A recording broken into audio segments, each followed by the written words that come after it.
Just proud of our team. Big Ten win, much needed.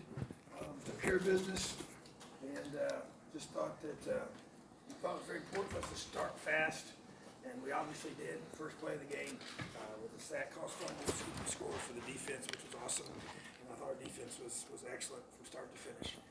Just looking at the numbers, it's pretty staggering. They give up 1 yard passing in a Big Ten game. 75 total yards is hard to do. So just thought the execution. We worked so hard. We've worked so hard during the bye week and this last week to get some things in my mind fixed. Both on the coach's part and the players, and just really pleased with the way they executed, and just never gave them a chance to get anything going. So we're excited about that, because that's what we have to do. We have to keep getting better, keep working hard to fix things, and tackle well. I thought number one was an excellent running back. I know he is, and never let him get going. And that's big time. And then run the football for 260 yards. Gave the game ball to our offensive line. Hunter went down. I think he's going to be fine. But just even there, guys stepping up in his place and just keep running the football. It sets up everything else that we do. And thought that we had a good plan to try to take advantage of what they would give us, and just thought it was just a very consistent performance. I say that, and I still thought we had a little bit of a wall in the second quarter offensively in our execution, but at the same time, other than a couple penalties on special teams that we still need to make sure we keep focused on and cleaning up. Pretty solid performance overall. Questions? Zach? Two-part thing on Mike. Number one, was he playing through a little bit of pain today? And number two, just before you can watch film, how do you evaluate maybe the way that he kind of comes off of Michigan State and the day he puts together today? Yeah, I thought that today was a good growth day for Michael Penix. Wasn't as clean as the last performance. I think he's young, and that's going to be part of the process. There's going to be, he played solid, he wasn't as sharp as he was last time, but I don't think there's any pain. Just was kind of a little bit late on some throws, and I thought he underthrew the one to Whop, which should have been a touchdown right before half, but just overall, we just kind of think it's one of those performances where it's growth. You're not going to always be at the top of your game, and he is going to be learning from it, and I think you just sometimes it's just how you handle as well the growth process of being pat on the back after a great performance, and then getting ready to go do it again, and then go do it again, and then go do it again. And so that to me is a big part of him, and I thought he was solid, but not as crisp and sharp as I know he can be. So look at the film, and he'll improve and be even better next week. Matt Weaver and then Ravi. Coach, you mentioned the wall. Some of that, it's kind of so easy, so fast. Is that just where a young team not being able to handle prosperity as well as you I might? think so. I mean, it was 21-0 before you could blink, and I think that's, you got to teach them how to keep playing. You can say it all you want, but it definitely is trying to, that's why I'm so stinking hoarse, because I was yelling the whole time to stay focused and to finish, and we got a lot of young guys, but I thought there was some good sideline energy, even when there was a lull after we got ahead. But to keep the pedal down is hard to do, it's just the reality. And so, but at the same time, I thought that overall, I was really pleased with Kenny. I didn't like how we finished the half. We obviously went forward on fourth down just because it was short yardage, and we liked the call we had. Didn't feel like we needed to take a timeout, and I asked if we wanted one. We didn't want one, so I'm good, and we went with it, and they stopped us. So that's disappointing, but then you get the ball right out of the halftime and drive right down the field and score. That's huge.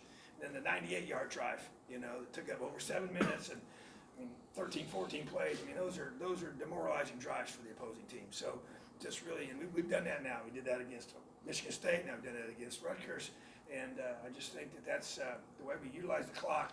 The time management of that it's important. It's how you play winning football. It's working both sides together, and to me, it's about doing those things so we can execute. And obviously, we'd like to have a shorter field to work with, but our guys did a tremendous job in that. So I think there was some lulls. We just try to fight through them and just keep teaching our young guys how to fight and finish. Ravi and then Jim Coyle. What did you think of the career days from Whop Phillier and Stevie Scott? Yeah, Whop's continued to, and I'm not really ever surprised with Whop.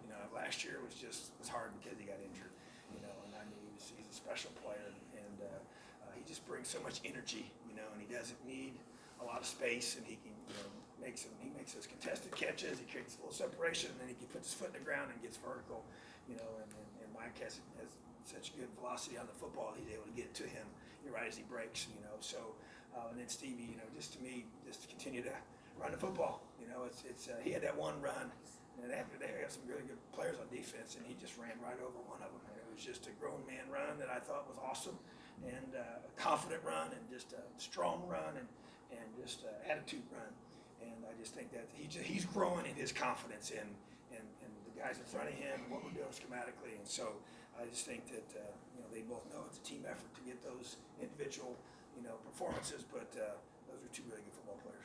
Jim, then Tom. Coach, the youth on this defensive line seems to be going away quickly. That they started with a great defensive play, and then they end up with 12 tackles for loss.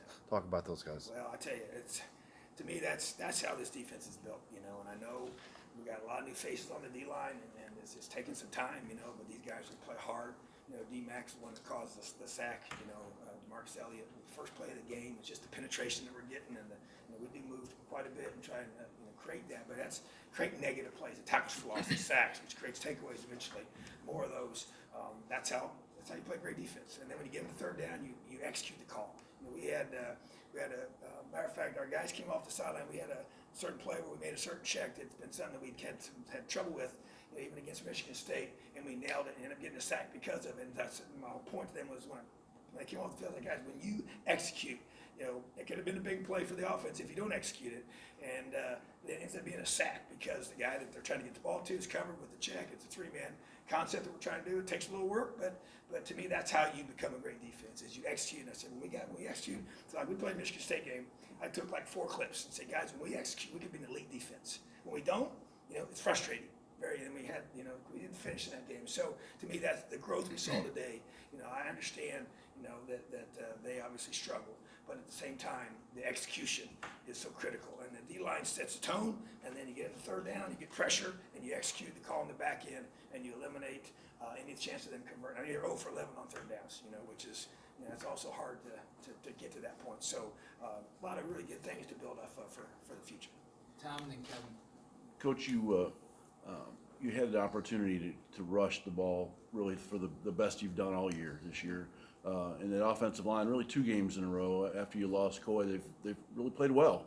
Can you talk a little bit specifically and as a group how they've all come together since they've lost Coy and played as well as they have? I'm telling you, when you lose a guy like Coy, it's going to be one of 2 things.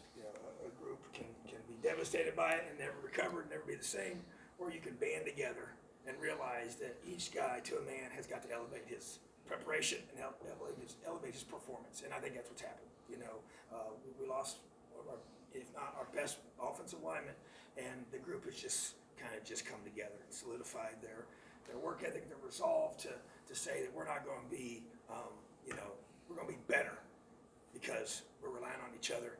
We're spending extra time, and Coy spent hours and hours trying to help Matt get ready, and all the different things it takes to get. So it's just, he's part of it too. That's why we've committed. He's going to travel to every one of our games. He's going to be here, and whether he's on crutches or on this little scooter, whatever we got to do to get him where he needs to be. But he's an important part of this whole team, and so I think he's been a part of that too. But they've rallied around him being gone, and that's awesome to see. And so that's a tribute to Coach Hiller and the group. But I think Simon's really stepped up, taking ownership of that. I know Hunter. Those are 2 seniors that have really stepped it up and challenged the other guys. They got to elevate their game, And so I'm just really proud of our guys, man. That's we want to just keep getting better as the season progresses, and that's we're seeing signs of that. Kevin, then Matt Weaver.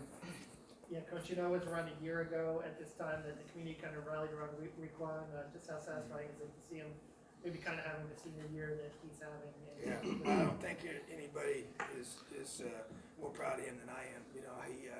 He won the Elio Award this morning that we give to a player that just best exemplifies what Elio stands for. And our team loves him because he's persevered. He persevered as a player. He exemplifies grit. He came here. He had to sit behind T. Gray for all his first several years in redshirt, and then this last year, his senior year, he's playing his best football. And then he had the hurricane last year devastated his family. They're still recovering from it, and the perseverance through that has been impressive, and the guys rallied around him for that. So there's just a lot of respect for him and the kind of man that he's become and the kind of person that he is. So I really appreciate how hard, and he just cares so much. He works so hard, and in the preparation of getting our team ready. And when you got a guy like that that's leading that side of the ball, it makes a big difference, you know. So I'm just really, really happy for him that he's playing so well because he deserves it. Matt and John. Coach, you talked about the D-line. One guy that's been, I've noticed been asking for the last couple of weeks, absent, has been Juan Harris. Just wanted to see if we could get an update on his status. Yeah, we talked about him earlier. Unique situation. He's chosen to no longer play football. So informed us of that, and wasn't what I expected. But wish him nothing but the best. I'm really proud of the other guys that have stepped up, and it's a decision he came to on his own. So we wish him well. John, then Aaron. You guys held them to 1 yard passing. It seemed like even on the screens, you guys were there very quickly. I mean, what do you attribute your guys' success stopping them in the passing? Well, you know, I think you try to work so hard. You know, we play a combination of man and zone, so the disguise I think is critical. We did some things this week that we've added to our arsenal to be able to be a combination of pressure and then also some good, you know, screen beaters. You know, and that was by design because we felt like that was something they did really well, and that's a way for a team. As you start to get pressure on them, that's kind of what they resort to. It's just throwing screens and running draws and to try and, you know, take advantage of your aggressiveness. So in order to maximize that, we made some changes, and that's kind of part of this off our bye week adjustments, and they'll pay dividends for us in the future. Aaron, and then we'll wrap with Zach. Coach, maybe a bigger picture question, but you know, halfway point of the season, young team, starting a freshman quarterback, redshirt freshman. Do you like where you're at right now in terms of the progress you've made, in terms of where you see this team getting at the end of the year? Yeah, we're after 6 games, we're 4-2, and got a big stretch coming up that's very critical. So you know, to answer the question, I'd say, you know, I'm encouraged by the last 2 weeks. You know, wanted to win the last one. That would have been I would have been very pleased if we'd been, you know, 5-1 going into the 6 games. But we learned some things from that, and I think we got better because of it. But to be where we're at right now, because of so much youth on our team, there's no question I feel good about where we are and where we're headed. And we got to keep getting better. And if our guys embrace these next week like they did this past week, and we continue to grow as a team and keep getting better and learn how to prepare at a high level and execute at a high level, then you know, we only got to play them one at a time. So we just focused on Maryland at this point. But yeah, I'm encouraged by the where we're at right now, and I feel that our young guys are getting better, and that to me is the key. And as long as you're seeing that improvement, and I think that's all you can ask for is that the kids they just keep getting better every time they take the field, and that's what I want this team to be. We're still got things to clean up for sure. We're not where we want to be, but we're making progress. Zach, last one. You talked about the defensive line more broadly, the blitz game today. I think one of the Phoenix Rutgers have really done well statistically. They've only given up 7 sacks coming in. You sacked 6 times. Just what was working, not just from a D-line perspective, but maybe from a front 6 perspective? Yeah, we worked really hard, you know, and I've said this before, but I think, you know, just we attack protections. You know, that's our defensive philosophy. And so the more film we get, the more we get into the season, I think it helps us. And I think that we're able to take advantage of what teams do, and then you get in the game, they make adjustments, and you adjust off of that. So, but I thought our defensive staff did a great job having a good plan to pressure the quarterback, because you're right, they had not given up a bunch of sacks. And so, but I felt like that there's things that we could do, and we had to execute them, but we did. And part of that goes back to, even like I said, with one of them, was just by the back end doing their job and eliminating that first read when he's covered, and then bam, the pressure was right there.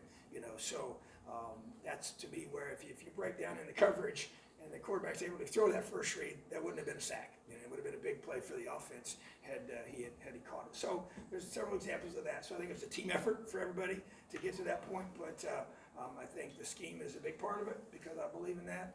I love what we do, and the guys are just going to keep getting better the more confidence we have.